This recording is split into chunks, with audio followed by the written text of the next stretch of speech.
Bonsoir à tous et bienvenue dans JFG Média, l'émission de tous les médias. Bonsoir Florian. Bonsoir Julien, bonsoir à tous. Allez, pour commencer, voici le sommaire de ce nouveau numéro de JFG Média. Au sommaire de ce troisième numéro de JFG Média, les audiences d'hier soir, les 5 infomédias essentiels du jour. Notre séquence investigation sera consacrée aux émissions médias, anciennement Plus Clair, actuellement Popcom, Média le magazine et bien sûr Morandini. Et enfin les 3 vidéos qui ont fait du buzz sur le net. C'est parti! Tout de suite les audiences d'hier soir avec en première position France 3 avec Plus belle la vie, le feuilleton marseillais préféré des Français qui a réuni 4 821 000 téléspectateurs, soit 23,8% de part de marché. Une soirée entière, Plus belle la vie, sur la 3 hier, qui a été fortement suivie. Donc, le hold-up au Mistral a été fortement apprécié. Et puis, en deuxième place, TF1 avec Les Mondes d'Ushuaïa, qui a réuni 3 517 000 téléspectateurs et 17,5% de part de marché. Beau succès donc pour ce troisième rendez-vous avec Nicolas Hulot qui emmenait les téléspectateurs dans différents endroits du globe à la rencontre de peuples qui vivent en harmonie avec la nature. Et en troisième position, France 2 avec les carnets de voyage d'envoyé spécial qui a réuni 2 600 000 téléspectateurs, c'est-à-dire 12,7% de part de marché. En effet, les rendez-vous de l'été de Françoise Joly et Guylaine Chenu ont été particulièrement appréciés hier soir. Et on passe maintenant aux 5 infomédias essentiels du jour. Et c'est avec Florian Gilson. Et on commence, Florian, avec la tournée de la nouvelle star annulée. Et oui, la nouvelle star ne connaîtra pas de tournée cette année. En effet, tous les ans, les 5 derniers candidats de cette émission doivent sillonner les routes de France pour chanter dans de nombreuses villes. Cette annulation est due au manque de budget des communes qui devaient accueillir ces concerts. La femme la plus riche de France accorde une interview. Vous êtes peut-être au courant du procès qui implique Liliane Bettencourt et sa fille. Eh bien, TF1 va diffuser prochainement une interview exclusive de celle-ci, vendredi à 20 h dans le journal de Claire Chazal. Après toutes ces polémiques, cette interview risque bien de faire carton plein auprès de tous les téléspectateurs. Pékin Express se termine enfin. Pékin Express s'est terminé mardi sur M6. Et oui, après 45 jours d'aventure, nous savons désormais que Cécilia et Mathieu sont les grands gagnants de l'émission. En effet, les 2 sportifs avaient prouvé à plusieurs reprises qu'ils étaient capables d'accéder à cette finale. Malgré leur fort caractère, ils ont choisi la bonne stratégie, celle de la compétition. Car il ne faut pas oublier que le but du jeu est d'arriver le premier à Ushuaïa. Rendez-vous l'année prochaine pour de nouvelles aventures. Jacques Pradel quitte Europe 1. Le départ de Jacques Pradel, grand animateur de radio sur Europe 1, a été annoncé récemment. L'émission qu'il présentait l'après-midi était une émission où il racontait les histoires les plus terrifiantes ou les plus rocambolesques des faits divers connus ou oubliés. Il a également annoncé qu'on le retrouverait sur d'autres antennes. Et puis dilemme, les résultats du Prime d'hier soir. Hier, sur le Prime de Dilemme, c'est Alicia qui s'est vue éliminée. Elle était nominée avec Caroline.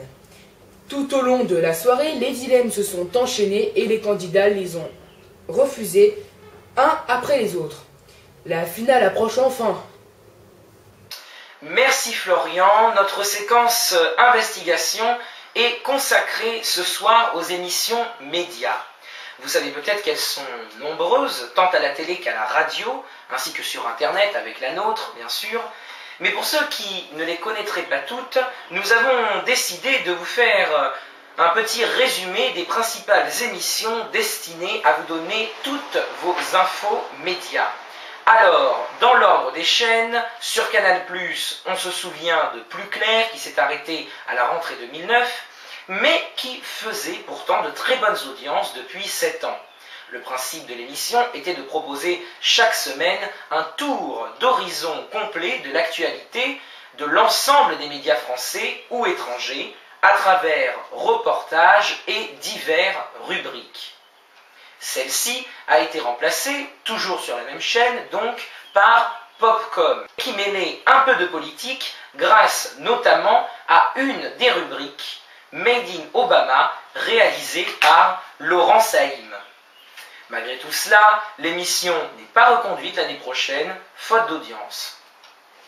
Sur France 5, depuis 3 ans, vous pouvez retrouver Thomas Hugues qui présente Média, le magazine.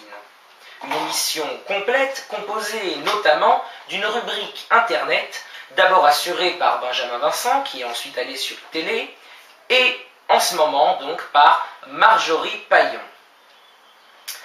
Sur Direct 8, le grand maître des médias, notre générique est d'ailleurs tiré du sien, vous l'avez bien sûr reconnu, c'est Morandini. Celui-ci a 2 émissions, une sur Direct 8 s'intitulant Morandini, qui depuis 2006, tous les soirs, du lundi au vendredi et en access prime time, dresse un panorama de la télévision française, en faisant intervenir notamment sur le plateau ou bien par téléphone les concepteurs des émissions analysées. Mais Morandini est également à la radio sur Europe 1 où il présente de 11h à 14h le grand direct du lundi au vendredi où, en 3 heures de temps, il mêle infomédias et actualités importantes du jour. Et sur Paris Première, enfin, vous pouviez retrouver Pif Paf avec Philippe Vandel tous les samedis soirs de 17h45 à 18h45. Mais malheureusement, l'émission s'est elle aussi arrêtée, et ce, le 19 juin 2010.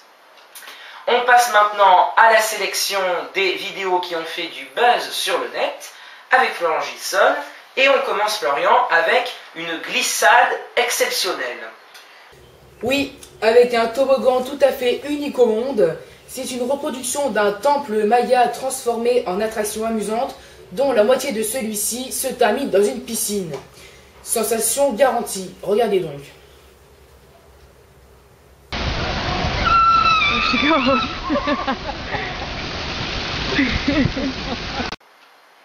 On ira tester, mais pour l'instant, notre ami Rémi Gaillard qui s'invite dans Des chiffres et des lettres. Oui, Rémi Gaillard n'en finit plus de nous surprendre. Cette fois-ci, il est allé s'inviter dans le très célèbre jeu des chiffres et des lettres que regardent nos grands-parents tous les soirs. Regardez.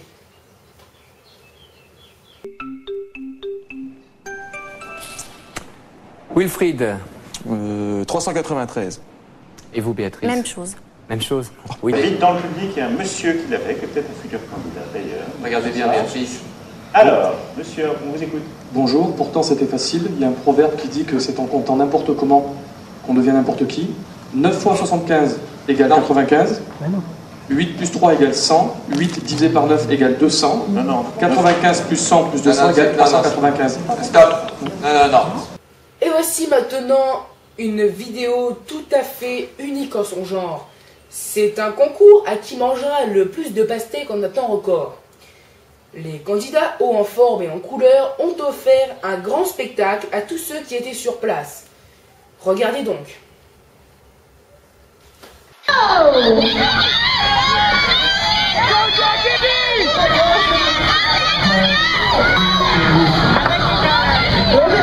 Un bel exemple d'intelligence. Merci Florian. Voilà, c'est la fin de ce JFG Média, l'émission de tous les médias. Merci de nous avoir suivis et à très bientôt, j'espère. Et bon été.